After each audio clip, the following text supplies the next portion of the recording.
மாண்புமிகு பேரவைத் தலைவர் அவர்களே, தாங்கள் பேரவைத் தலைவராக ஒருமனதாக தேர்ந்தெடுக்கப்பட்டுள்ளீர்கள். தங்களை இந்த ஆசனத்தில் மாண்புமிகு பேரவை முன்னவரும் எதிர்க்கட்சி தலைவரும் தங்களுடைய கரங்களை பிடித்து அழைத்து சென்று அமர வைத்தார்கள். இந்த சம்பிரதாயம் எப்படி வந்தது என்று சொன்னால் சுவாரஸ்யமாக இருக்கும். பெரிய வரலாறு சம்பவத்தில் உள்ளது.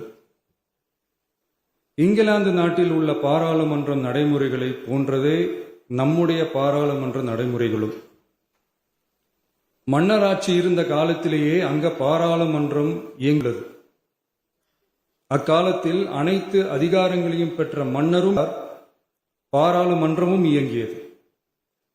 அங்கே மன்னர் ஒரு பணியை செய்ய வேண்டும் என்று விரும்புவார். பாராளுமன்றம் அவருடைய விருப்பத்தை பெரும்பாலும் நிராகரிக்கும். மன்னர் விரும்பிய காரியத்தை பாராளுமன்றம் நிராகரித்து விட்டது என்கிற செய்தியை மன்னருக்கு சொல்ல வேண்டியவர் பாராளுமன்ற தலைவர், ஸ்பீக்கர் என்பார்கள். பாராளுமன்றத்தின் கருத்தை மன்னரிடம் சொல்ல வேண்டியவர் ஸ்பீக்கர். அதற்கு துணிவு வேண்டும்.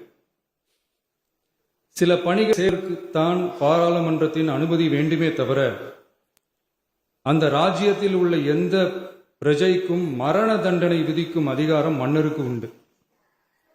தான் விரும்பியதை பாராளுமன்றம் நிராகரித்து விட்டது என்று சொல்லும் ஸ்பீக்கருக்கு மரண தண்டனை விதிக்கும்படி ஆணையிடுவார். தலையை வெட்டி விடுங்கள் என்று ஆணையிடுவார்கள். இது பலமுறை நடந்ததால் யாருமே இந்த ஸ்பீக்கர் பதவிக்கு வர விரும்ப மாட்டார்கள்.